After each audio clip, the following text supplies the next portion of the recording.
The emergency session of the Galactic Council convened in chaos. Representatives from across the galaxy filled the crystalline chamber, their various forms of distress creating a cacophony that echoed through the vast space station orbiting the neutral world of Kepler 442b. Ambassador Zixtai of the Andromedan Collective slammed 3 of his forearms against the podium. "The humans have gone completely silent," he announced, his translator struggling to convey the panic in his voice.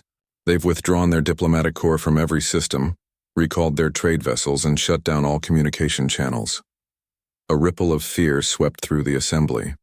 The humans had become the galaxy's most reliable mediators over the past century. Their unusual ability to find common ground between even the most hostile species making them invaluable. Their sudden disappearance from galactic politics sent shockwaves through every civilization. Adam Chen sat in the observation deck of the UES Defiance, watching the stars streak past as humanity's most advanced fleet moved through hyperspace toward the Sol system. As the fleet admiral's strategic advisor, he understood the weight of their decision better than most. The humans hadn't just withdrawn from galactic politics. They had declared their independence from a system that had taken them for granted. "Sir," came the voice of Communications Officer Maheen Raza from behind him. "We're receiving another transmission from the Council. They're offering us a permanent seat on the High Tribunal now." Adam turned to face the young officer, her dark eyes reflecting the same determination he saw in every human face these days. "What's that, the 5th offer this week?" "7th, actually," Maheen replied with a slight smile. "They've also promised us exclusive mining rights in the Vega system and a 50% increase in trade subsidies." "And our response?" "The same as always, sir." Radio silence. Adam nodded approvingly. 3 months ago, humanity had been treated as the galaxy's errand boys. When the crystalline hegemony and the Silicon Confederacy went to war over disputed asteroid fields, who did they call? Humans. When trade disputes erupted between the methane-breathing Jovians and the sulfur-based Titans, who mediated? Humans. When the ancient ethereals needed someone to negotiate with the militant hive minds, who risked their lives entering those nightmare realms? Always humans. But when it came time to divide the spoils of peace, humanity was politely asked to wait outside while the senior species made the important decisions. The Council had made it clear, humans were useful servants, nothing more. That attitude changed dramatically when humanity simply stopped. "Admiral Martinez wants to see you on the bridge," Maheen informed him, her voice carrying the crisp professionalism that had made her one of the fleet's most promising officers despite her youth. Adam made his way through the corridors of the massive dreadnought, past Marines whose faces bore the quiet confidence of people who knew their worth. The human fleet represented more than just military might. It was a statement. For too long, other species had assumed that humanity's diplomatic nature meant they were weak. They were about to learn otherwise. On the bridge, Admiral Martinez stood before the main view screen, her weathered face illuminated by the tactical display showing the positions of their fleet. 200 of humanity's most advanced warships, each one a testament to human engineering and determination. "Admiral," Adam said, taking his position beside her. "The Zephyrian Empire just declared war on the Quantum Collective," Martinez said without preamble. "The Council is in full panic mode. They're begging us to intervene." Adam studied the tactical display. The Zephyrians and Quantums had been enemies for millennia, their conflicts typically contained by human diplomatic efforts.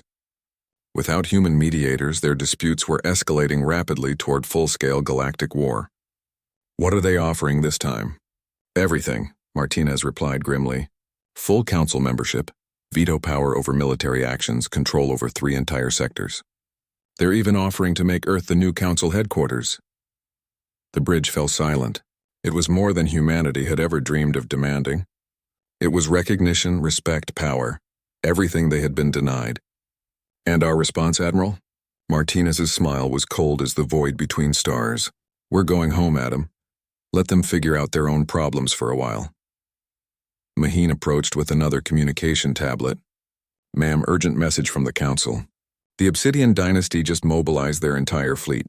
The Ethereals are calling for immediate human intervention to prevent what they're calling the end of galactic civilization."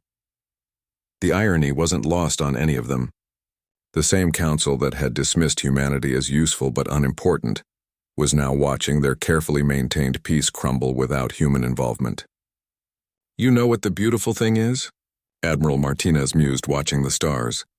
"We're not refusing to negotiate out of spite. We're simply showing them what the galaxy looks like without humans holding it together." Adam nodded. "They always assumed we mediated disputes because we were weak, because we couldn't fight our own battles. They never understood that we chose peace because we were strong enough to maintain it." As if summoned by their conversation, another communication alert chimed. This time, it was a direct transmission from the Council Supreme Chancellor himself. "Admiral Martinez," came the desperate voice, "please, you must reconsider. 3 more systems have declared war. The trade networks are collapsing. We're willing to discuss any terms." Martinez gestured to Maheen, who cut the transmission mid-sentence. "How long until we reach Sol?" Adam asked. 18 hours, the Admiral replied. Just in time to watch the news reports of galactic civilization tearing itself apart. As the human fleet continued its journey home, emergency sessions continued across the galaxy. Panic had indeed erupted, just as the story's title promised. Species that had coexisted for centuries solely due to human diplomatic intervention were rediscovering ancient grudges. Trade routes secured by human peacekeepers were becoming battlegrounds. Treaties maintained by human guarantees were dissolving into cosmic dust. And through it all, humanity's response remained the same: silence. They had spent a century proving they were indispensable through service. Now they would prove it through absence. The galaxy had wanted to treat humans as servants rather than partners. Very well. They would learn what it meant to manage without their servants entirely. In the observation deck, Adam and Maheen watched the stars, knowing that behind them, the greatest civilization in galactic history was learning a hard lesson about the price of taking humanity for granted. Sometimes the most powerful negotiation tactic was simply walking away from the table. The galaxy would call them back eventually. But when they did, it would be as equals, not as servants. And that, Adam reflected, was worth any price.